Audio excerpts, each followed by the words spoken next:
ये एनर्जी को जानने से आपकी कुंडली के सबसे असरदार फैक्टर्स का पता चलेगा। तो आप सिर्फ इतना न देखें कि एक उच्च का ग्रह या लग्न का स्वामी या नक्षत्र का स्वामी कहाँ बैठा है, बल्कि लग्न स्वामी, नक्षत्र स्वामी या एक उच्च ग्रह के नतीजे भी देखें। कुंडली में सबसे असरदार एनर्जी कौन सी है, उसे देखा जाना चाहिए। उसके सिग्निफिकेशन समझने के लिए उसकी मैनिफेस्टेशन देखी जानी चाहिए।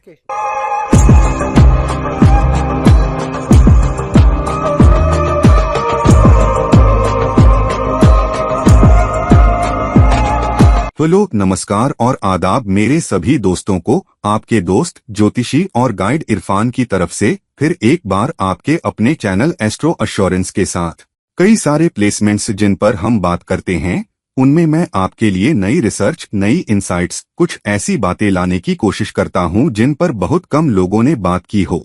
बहुत कम लोगों ने कुछ खास प्लेसमेंट्स, कुछ खास सिग्निफिकेशंस, कुछ खास करकत्वों में इंसाइट ली होगी। तो आज जिस प्लेसमेंट की मैं बात कर रहा हूं वो है, आपकी कुंडली में सबसे असरदार एनर्जी कौन सी है। इन्हें इस नजरिए से देखा जाता है कि डिस्पोजिटर की आखिरी एनर्जी कहाँ है या एनर्जी का कंसंट्रेशन कहाँ है। इसे डिस्पोजिटर के नजरिए से देखते हुए, अब डिस्पोजिटर से आपका क्या मतलब है?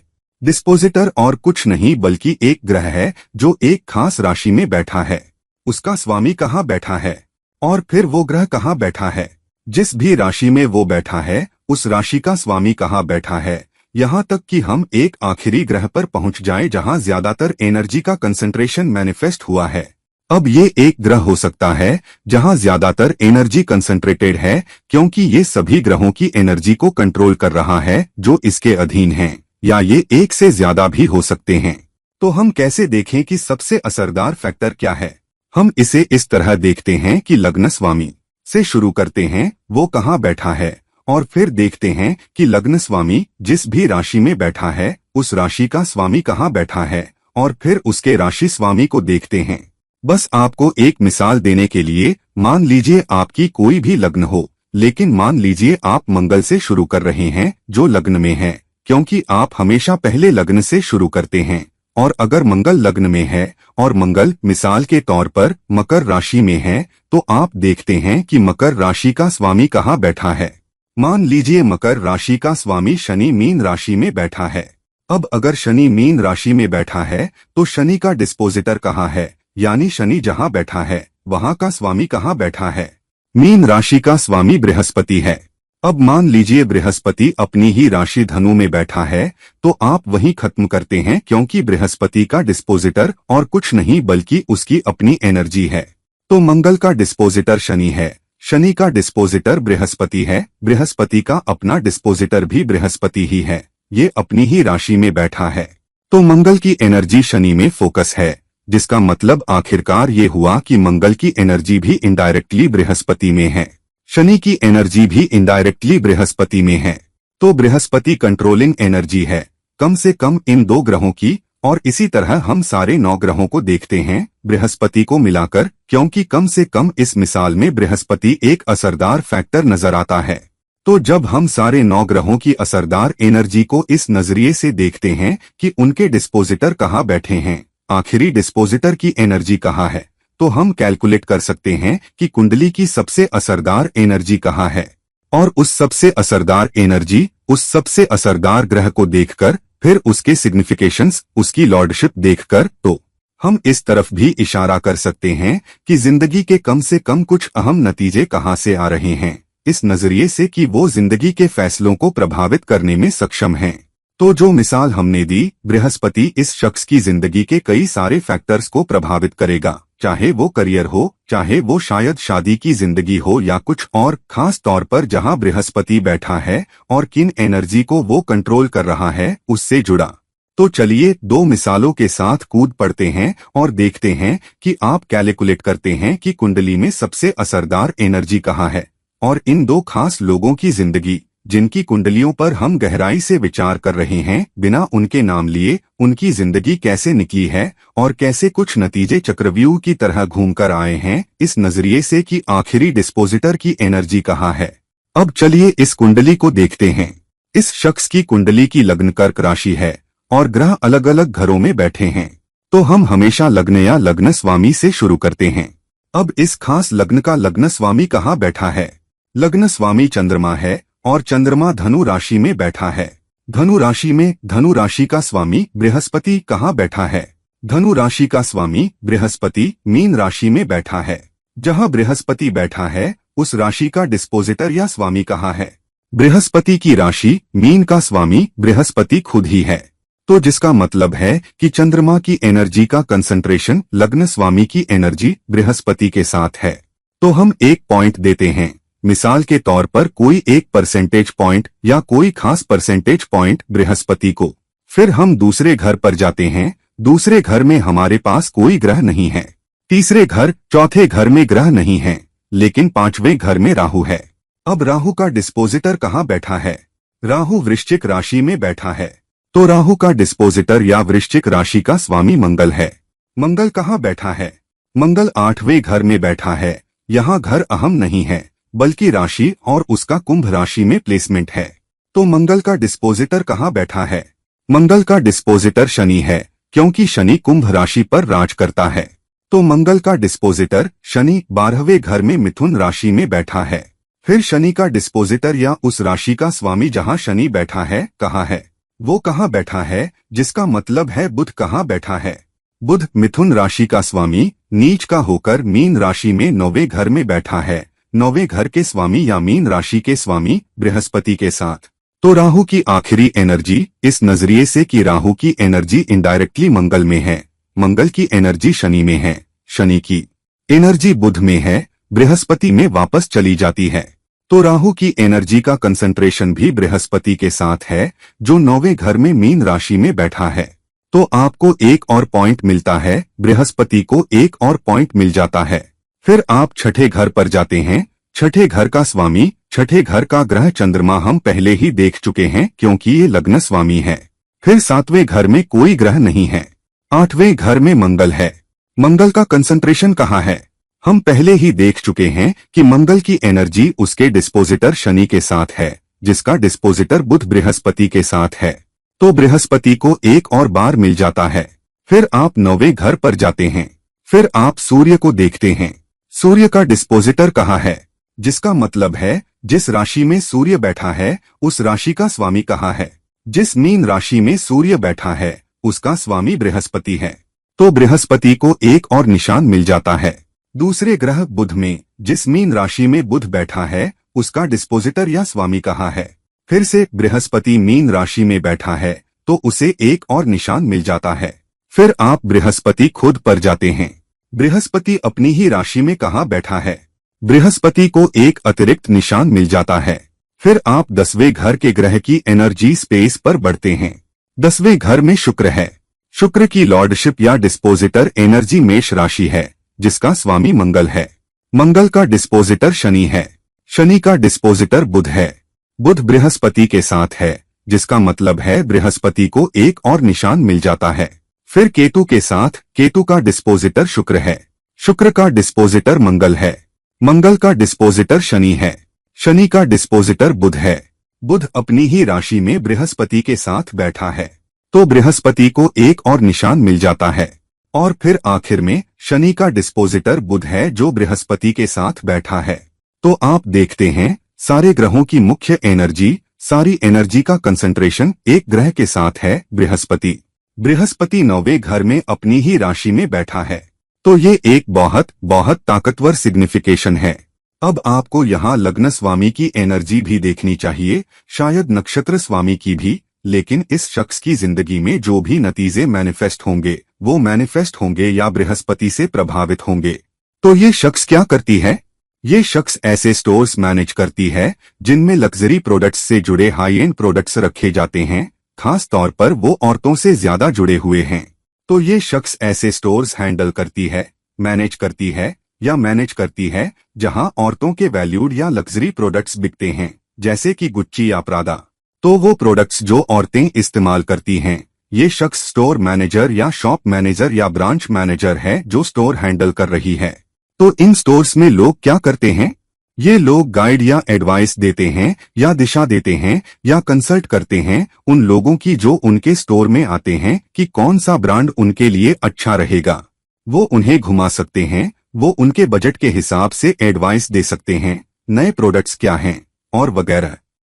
तो 10वें घर में शुक्र का बैठना जाहिर है ओवरआर्चिंग एनर्जी है, लेकिन क्योंकि बृहस्पति वहां है जहां एनर्जी का कंसंट्रेशन है, तो Brihaspati guide, adviser, consultant, teacher वो है जिसकी वजह से मुख्य एनर्जी या नौकरी प्रोडक्ट्स के बारे में लोगों को एडवाइस देने, गाइड करने, बताने, कंसल्ट करने या सिखाने से जुड़ी है और वगैरह। तो इस शख्स की जिंदगी में मुख्य रोल असल में लोगों को गाइड करना है, लग्जरी प्रोडक्ट्स में लोगों को एडवाइस देना है जो शुक्र से जुड़े हैं, क्योंकि करियर इसी तरह प्लेस है।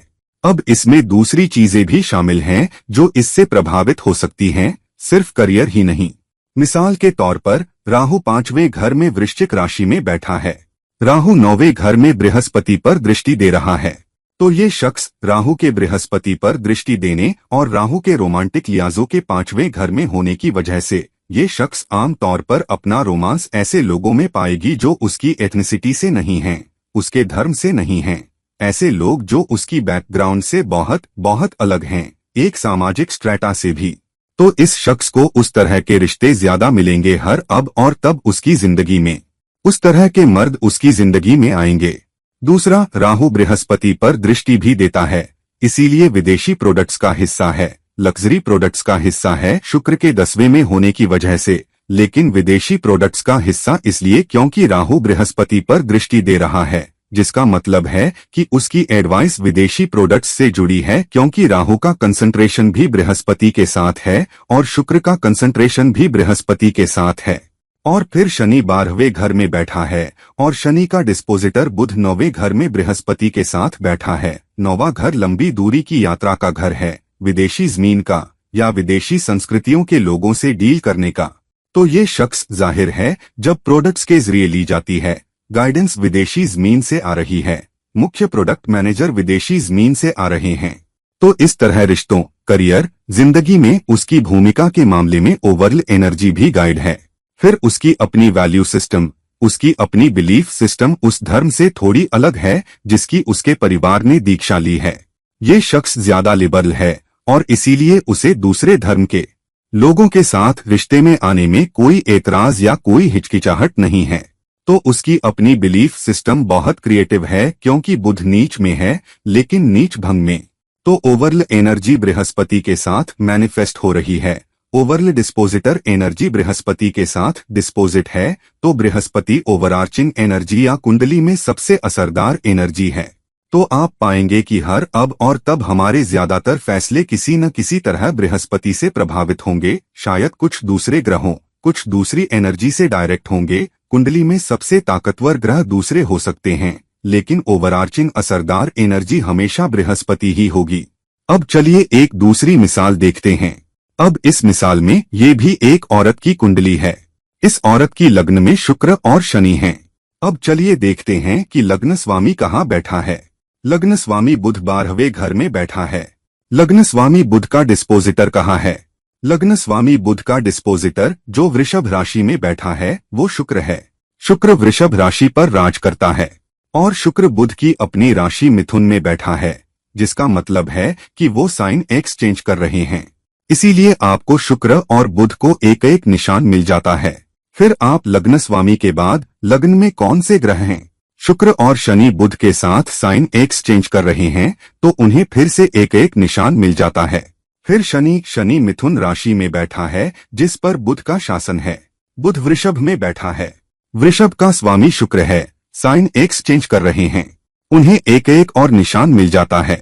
फिर दूसरा घर खाली है, तीसरा घर खाली है, चौथा घर खाली है, 5वें घर में चंद्रमा है। चंद्रमा का 5वें घर में जाना इस शख्स को एक बहुत क्रिएटिव आर्टिस्टिक डिनोटेशन देता है। तो ये शख्स कुछ बहुत क्रिएटिव करेगी, जो उसे पसंद है उसी लाइन में चलेगी, एक क्रिएटिव एक आर्टिस्टिक अंदाज में। तो ये चंद्रमा के 5वें घर में होने की मुख्य मैनिफेस्टेशन है। लेकिन चंद्रमा का डिस्पोजिटर कहाँ बैठा है? चंद्रमा का डिस्पोजिटर या जिस राशि में चंद्रमा बैठा है उसका स्वामी वो तुला राशि है, शुक्र है। शुक्र लग्न में मिथुन में है। मिथुन का स्वामी बुध वृषभ राशि में है, वृषभ का स्वामी फिर से मिथुन में है, तो बुध और शुक्र साइन एक्सचेंज कर रहे हैं। चंद्रमा की एनर्जी का कंसंट्रेशन भी बुध और शुक्र के साथ है, तो फिर से उन्हें एक एक और निशान मिल जाता है। फिर आप छठे घर पर जाते हैं। छठे घर में राहु है, राहु वृश्चिक राशि में बैठा है, राहु का डिस्पोजिटर मंगल है, मंगल मीन राशि में बैठा है। ठीक है, अब मंगल का डिस्पोजिटर या जिस राशि में वो बैठा है उसका स्वामी कहाँ है? मंगल मीन राशि में बैठा है, मीन का स्वामी बृहस्पति 10वें घर में अपनी राशि में बैठा है, तो बृहस्पति को एक और निशान मिल जाता है। फिर 7वां घर खाली है, 8वां घर खाली है। एनर्जी का कंसंट्रेशन हमने अभी राहु को देखा, अब हमें मंगल को देखना है। मंगल की एनर्जी मीन में है, बृहस्पति को एक और निशान मिल जाता है। फिर आप बृहस्पति को देखते हैं, बृहस्पति अपनी राशि में है, तो बृहस्पति को एक और निशान मिलना चाहिए। यहाँ कहते हैं 3 निशान। फिर आप सूर्य पर जाते हैं, सूर्य वृषभ में है, वृषभ का स्वामी शुक्र मिथुन में है, मिथुन का स्वामी बुध वृषभ में है, तो फिर से शुक्र और बुध को यहाँ एक एक और निशान मिल जाता है।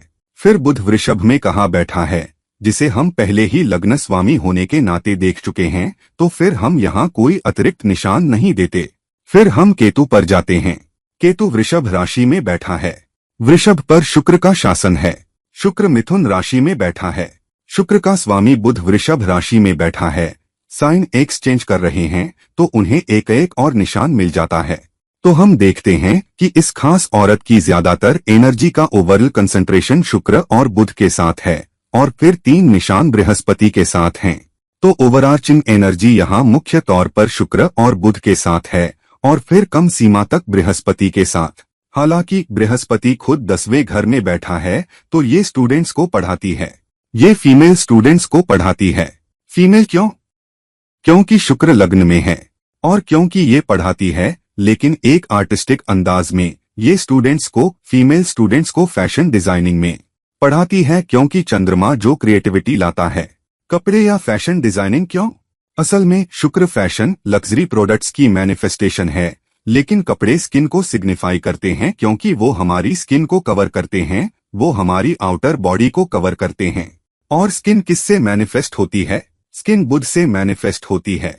और क्योंकि वो साइन एक्सचेंज करते हैं, शुक्र स्किन को कवर कर रहा है जो बुध से रिलेटेड है, और बुध डिजाइनिंग या उस स्किन को टेस्ट देने से जुड़ा है। ये कोई भी कपड़ा नहीं है, बल्कि एक शेप, स्ट्रक्चर देना ताकि कपड़ा अच्छा लगे, शख्स को और खूबसूरत बनाए। तो शख्स की एनर्जी बृहस्पति के जरिए गाइड कर रही है, स्किन को कवर कर रही है, जो बुध से मैनिफेस्ट है, एक आर्टिस्टिक, एक क्रिएटिव अंदाज में, लग्जरियस प्रोडक्ट्स के साथ, शुक्र के साथ। और आर्टिस्टिक जनरेशन चंद्रमा से आता है, जो तुला राशि में बैठा है। तो इस शख्स की ओवरआर्चिंग एनर्जी बृहस्पति, शुक्र और बुध है, लेकिन मुख्य असरदार एनर्जी, सबसे ज्यादा डिस्पोजिंग या डिस्पोजिटर की एनर्जी शुक्र और बुध के साथ है। तो ये शख्स भी विदेशी जमीन पर गई। हालांकि 12वें घर में केतु होने की वजह से विदेशी जमीन पर ज्यादा सक्सेस नहीं मिली, अपने देश वापस आ गई, फैशन टेक्नोलॉजी में टीचर बन गई, क्लोथ्स में, क्रिएटिव फैशन में, और इस तरह उसकी ज्यादातर जिंदगी गाइड हुई है। तो दोस्तों, अब जब हमने 2 औरतों की 2 मिसालें देख ली हैं, दोनों किसी न किसी तरह आर्टिस्टिक डिनोटेशन से रिलेटेड। पहली मिसाल एक स्टोर मैनेजर की थी, जहां विदेशी असर बहुत मजबूत था, बृहस्पति ओवरआर्चिंग एनर्जी था, और बृहस्पति कुंडली की ज्यादातर एनर्जी को प्रभावित कर रहा था। दूसरी एनर्जी बुध और शुक्र की थी, तीसरी एनर्जी बृहस्पति की थी, लेकिन विदेशी एलिमेंट कम था, क्योंकि केतु 12वें घर में होने की वजह से 12वें घर के असर को नेगेट कर रहा था, तो उसे ज्यादा नतीजे नहीं मिल पाए। तो इस तरह हम देखते हैं कि ओवरआर्चिंग डिस्पोजिटर की एनर्जी वो कहाँ कंसंट्रेटेड है। क्या कंसंट्रेटेड एनर्जी ग्रह किसी हरुचाग महापुरुष योग में है? मिसाल के तौर पर, अगर बृहस्पति मीन में बैठा है, लेकिन 10वें घर में या बाकी 3 केंद्र घरों में से किसी में, तो बृहस्पति हंस योग बन जाता है, जो हमने दूसरी मिसाल में देखा। तो इस तरह आप देखते हैं कि ओवरऑल डिस्पोजिटर की एनर्जी कहाँ है, कुंडली में असरदार अलग अलग नतीजे कैसे हैं, वो कैसे नक्षत्र स्वामी की एनर्जी को प्रभावित या वैल्यू एड कर सकते हैं। चाहे नक्षत्र स्वामी कोई भी हो, जो आपकी नेटल चार्ट में चंद्रमा कहाँ बैठा है, लग्न स्वामी कहाँ बैठा है, और फिर जिस तरह दशाएं चल रही हैं उस पर डिपेंड करते हुए वो असरदार फैक्टर बार बार अलग अलग तरीकों से एक सिग्निफिकेशन मैनिफेस्ट करेगा।